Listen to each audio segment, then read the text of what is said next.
So every year, thousands of Jews would travel back to Jerusalem for a feast. It was really a celebration called the Feast of Tabernacles. It was a festival that we talked about a few weeks ago when we talked about the water pouring ceremony. But the Feast of Tabernacles was designed to remember the time that God led Israel out of Egypt, and as they wandered through the wilderness, headed to the Promised Land, even through that 40-year period of wandering, they followed this pillar of cloud and pillar of fire. And so every night in the temple courts, in the court of the women, there were these massive pillars that were 75 feet tall, and every night they would gather together right at sunset, and the priest would climb a ladder to the top of this pillar where there was this giant golden bowl on top of it, and he would light this fire in all of the four pillars, and it would illuminate the entire temple. It would illuminate a large portion of the city. A little fun fact for you, the wick inside of these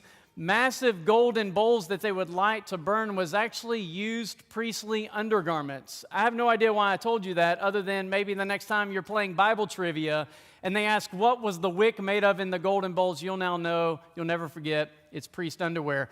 And so they would light these golden bowls to illuminate all of the city, and the Levites are playing music and everybody's dancing. It was a festival. It was a celebration, and they would party all night long to remember how God led them through the wilderness from this great light. But it was also not only a remembrance, but it was an anticipation of the great light who would come, the one that was promised in Isaiah chapter 9, the one who would lead them out of spiritual darkness and lead them out of captivity. And you can imagine with Jesus loving a great object lesson. Maybe it's around the time that they light the lamp. Maybe it's around the time that the people are dancing and celebrating, that he stands up, and for all who could hear, he says, "I am the light of the world.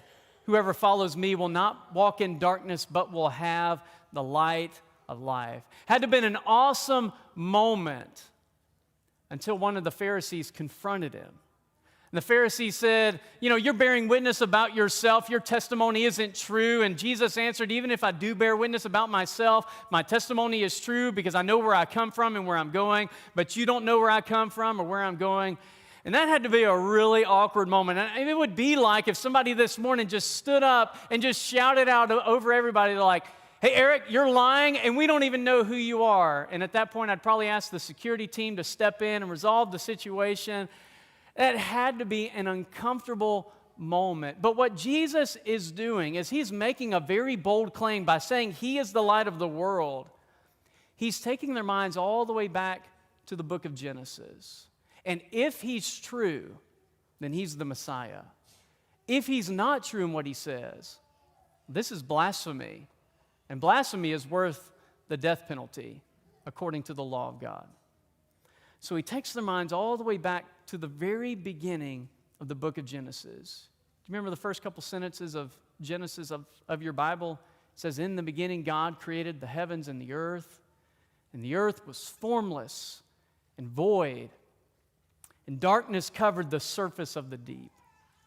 In verse 2, it's like there's a lot of chaos that's going on. Darkness is covering everything. The deep is symbolic of the chaotic waters. If you've ever been out on the ocean and you're far from the land and the waves start to get really high and they're tossing you around, that's what it's talking about, these chaotic waters. And it's symbolistic of this pre-creation existence. There's darkness everywhere. The earth is just out of control. But then in the second half of verse 2, it says, "But the Spirit of God hovered over the face of the waters." And all of a sudden, it begins to change. The story changes where there's no longer chaos, but now God is involved. And then in verse 3, God said, "Let there be light."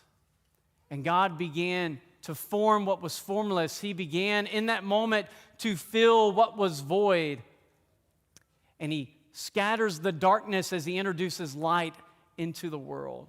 And if we were to finish that creation account in Genesis 1, you go down and you read how God created mankind, and he creates this man and this woman. He places them in this garden, and he gives them a command of something to leave alone, but he charges them with the idea of have dominion over the earth, subdue all the creation. And what he's telling them to do is to bring order from the chaos, and he wants them to multiply and to fill the earth. He wants them to bring life into what was void. And it's this beautiful moment, and this is what Jesus is picking up on when he says, I am the light of the world. But he's also picking up on another statement, and that was a statement made by the prophet Isaiah around 700 years before Jesus was ever born. Isaiah wrote a really long scroll, 66 chapters in length. It'll take you some time to work your way through it. And in that text, around chapter 9, there's this promise that Isaiah makes speaking on behalf of God, who says the people who dwelled in darkness are now going to see a great light. Those who dwelt in a land of deep darkness, on them the light has shone. And it was this promise that God was going to send the Messiah, who in this text is called the great light, the one who would lead them out of darkness and lead them into light, the one who would lead them out of the captivity that they were experiencing because they had rebelled against God. This is what Jesus is picking up on. He's making a really bold claim. It's why the Pharisees begin to push back on him. And so they said to him, who are you? Like, who do you, really we could word that with saying, who do you think you are? And he said, I've been telling you this since the beginning.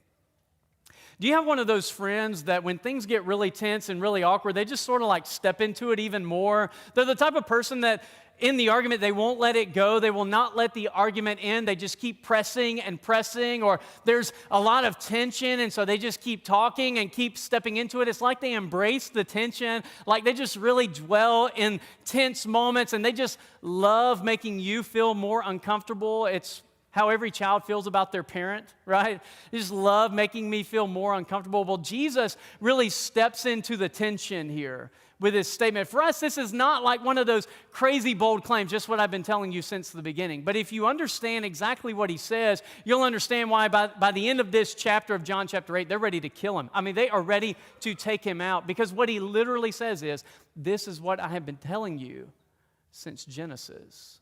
The beginning. It's what the word Genesis means. It means the beginning. Well, how could you be telling us this from the beginning if you...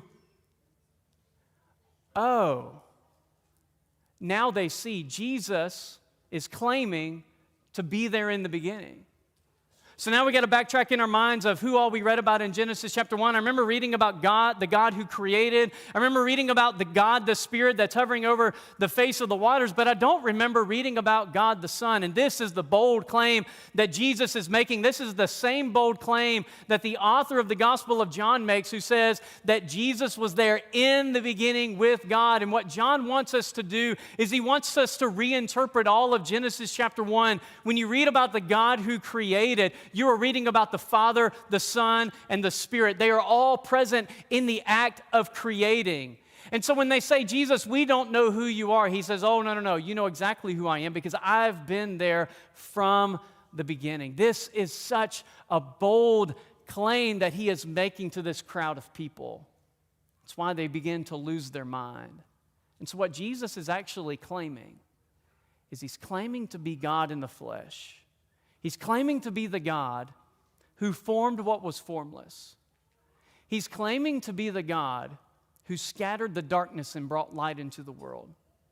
He's claiming to be the God who filled all the void places with life. And he's not only claiming to be that for them, but he's claiming to be that for you and I. Let's talk about some of those. Formless deformed. Has your life ever felt out of whack? I promise I'm not looking at any moms of toddlers, right? Life gets chaotic.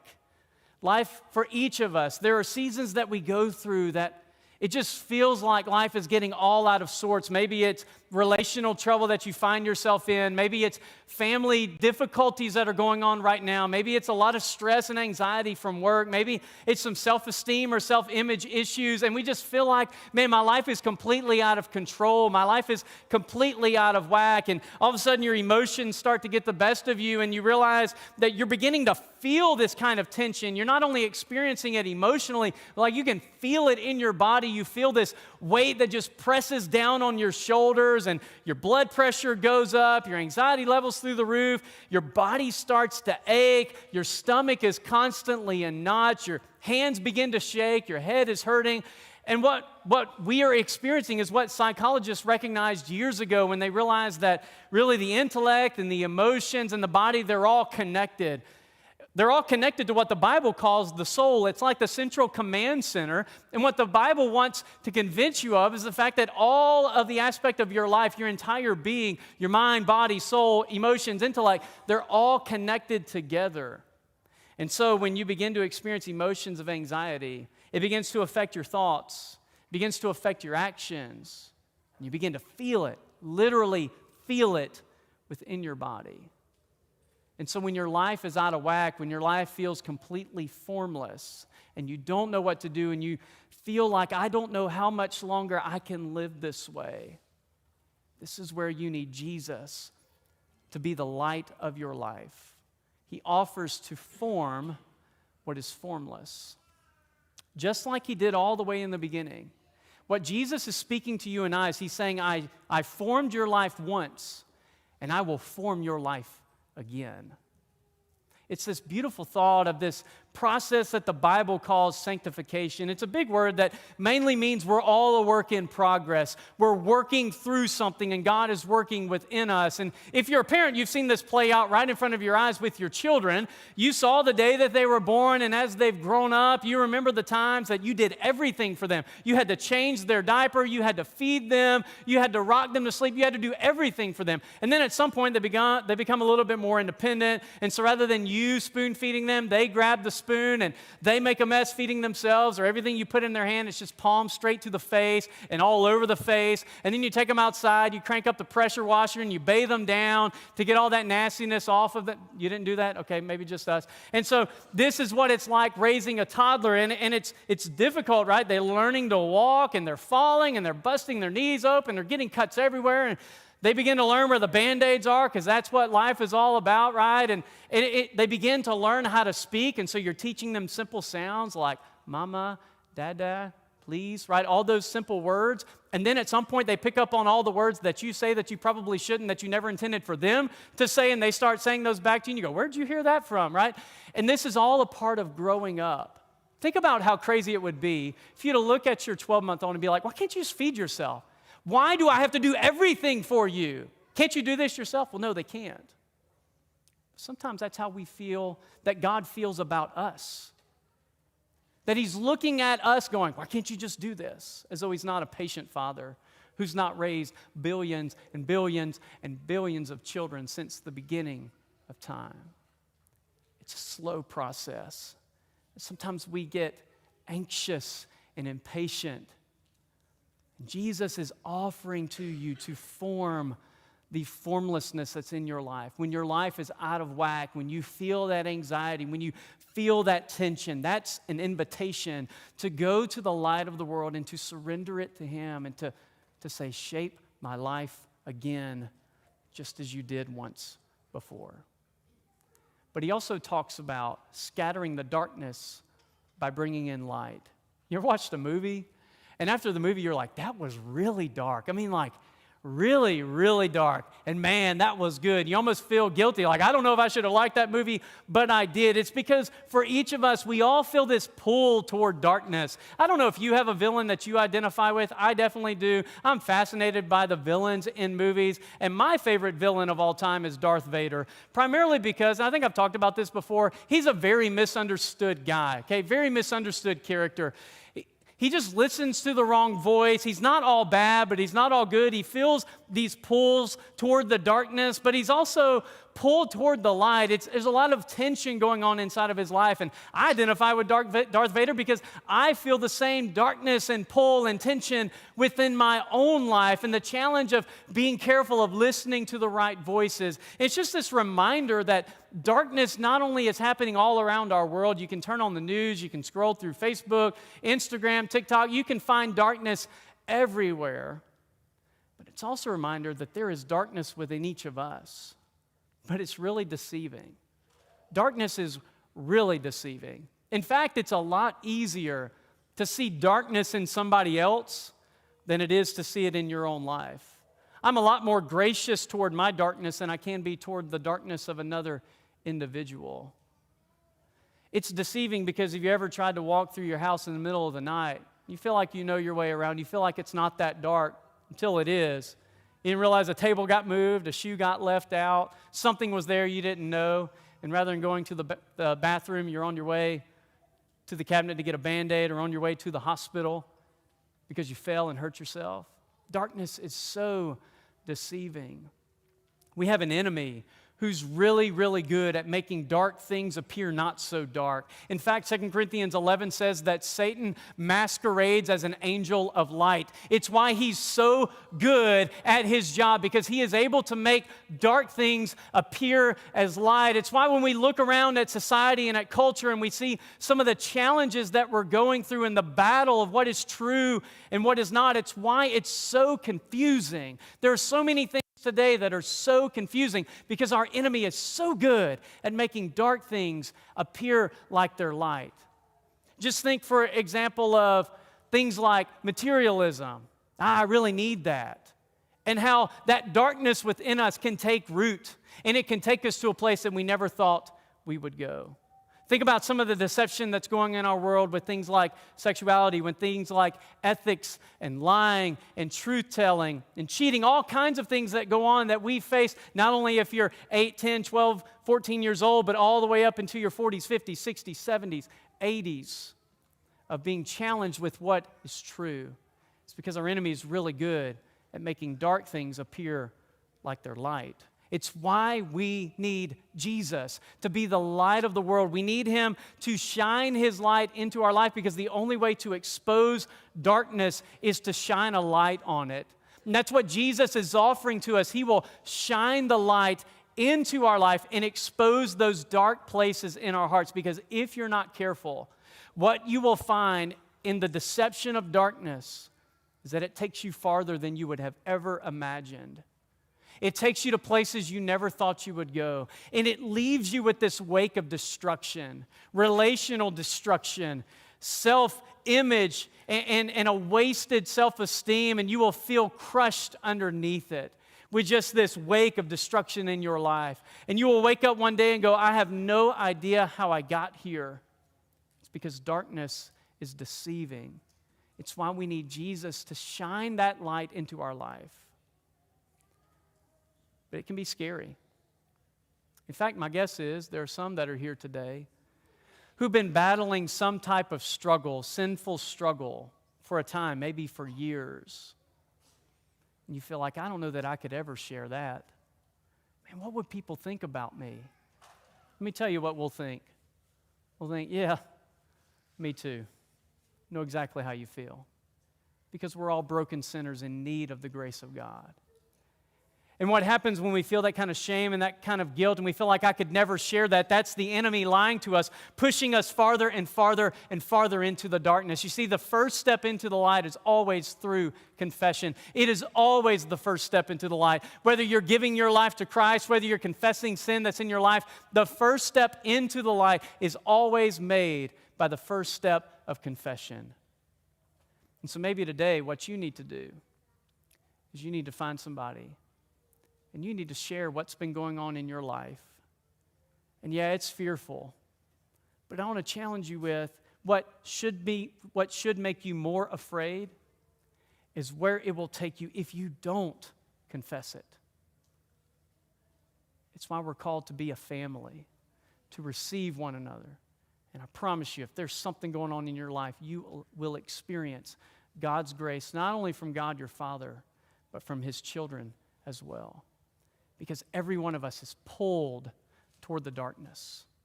And we're trying to walk in the light as best we can, filled with grace along the way. Third thing that Jesus is communicating to us is this concept of void to life. Later on in John chapter 10, verse 10, he's going to talk about how the thief has come to steal and to kill and to destroy. But he has come so that we could have life and have it to the full, have it to the fullest. Let me just be honest with you. You don't have to be a Christian to enjoy life. You don't. You know that. I know that. Anybody can enjoy a good meal. Anybody can go to the beach and enjoy a beautiful day. Anybody can enjoy intimacy with another human being. But what Jesus is putting before us in John 10, verse 10, is that as a follower of his, we are able to enjoy these things in its fullest extent, to the fullest amount possible. Yes, you can enjoy them without Christ, but not to the fullest extent. He came to offer to us life that we can enjoy it to the fullest ability. So, for example, the next time you're gathered around a table with brothers and sisters in Christ and you're sharing a meal together and there's great food and there's plenty of sweet tea on the table and you're like, man, can life get any better? It will one day in glory, where we will gather around God's banquet table and it will be a feast unlike you can ever imagine. And we'll be able to enjoy that nectar of life called sweet tea, right? And we'll enjoy it for all of eternity and never gain any weight and never put on any calories. And we'll just say, okay, maybe that's my dream of glory with the sweet, endless sweet tea. But the next time you're around a table, it's just this reminder, man, this is just an anticipation. It's just a little taste of what it's going to be like for all of eternity. You go to the beach and you're sitting there and it is beautiful. I mean, the sky is as blue as could be. Maybe there's a couple clouds that are passing by. You catch it on a day that the water's that beautiful emerald kind of color. It's clear. There's no jellyfish. I mean, it's just a majestic day. Anybody can enjoy that. But for the child of God, it puts you on your knees and you go, God, you didn't have to make it that good. Sky could have been gray. He could have never introduced color into the world. He didn't have to give us that rhythmic sound of the water crashing onto the sand. He didn't have to make that sand so soft and so gentle. He didn't have to make it a warm day. He didn't have to bless us like that. But man, he just goes above and beyond. I mean, he could have left the birds out, but everything else is just glory. And for the child of God, it should just make you go, Father, thank you. This is too much. You didn't have to, except out of your goodness, you just poured more and more. More. Excuse me. Maybe it's a moment that you and your spouse enjoy an intimate moment together. And I'm not just talking about physically. I'm just talking about an intimate moment. Maybe it's with an individual, it's with a mentor, it's with a grandparent. It's just that moment that you feel more loved and accepted by that person than any other person. That's a gift from God. And it's a reminder of His desire to have a close, intimate relationship with you. For the believer, everything points us back to our King, to our Creator. I shared this quote with you several weeks ago. I want to share it again. It's from John Calvin. He said, all the things we enjoy are ladders by which we may ascend nearer to God. God, by His benefits, gently attracts us to Himself, giving us a taste of His fatherly sweetness. Whatever you enjoy, the next time you have an experience and you go, man, that was really awesome. That was great. I hope it pulls your heart more into God, because that is a gift from Him. That's what He is inviting you into, where He can show you what life is truly about. Because what Jesus is offering to you is He's offering to bring form to your life that can get so out of whack, and He will bring a shape to it that you could have never imagined. He's offering to shine the light into the dark places of your heart so that darkness doesn't take you to places you never thought you would go. It doesn't leave you with this wake of destruction. And He's offering to fill your life with true living, where you're never felt wanting more, like there's got to be more to life than this, so that you can experience what He offers in John 10, to live life to the full. He's offering to set you free.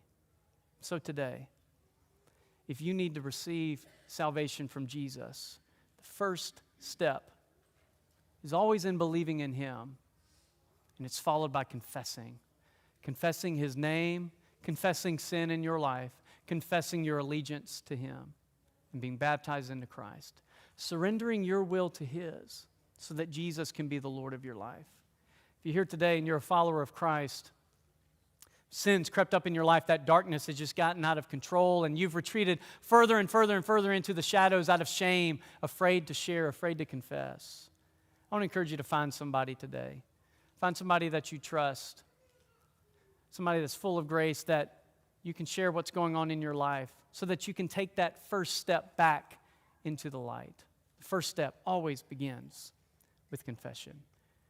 And Jesus is calling you back into the light. So if there's anything that we can do for you this morning, won't you let us know as we stand and sing this song?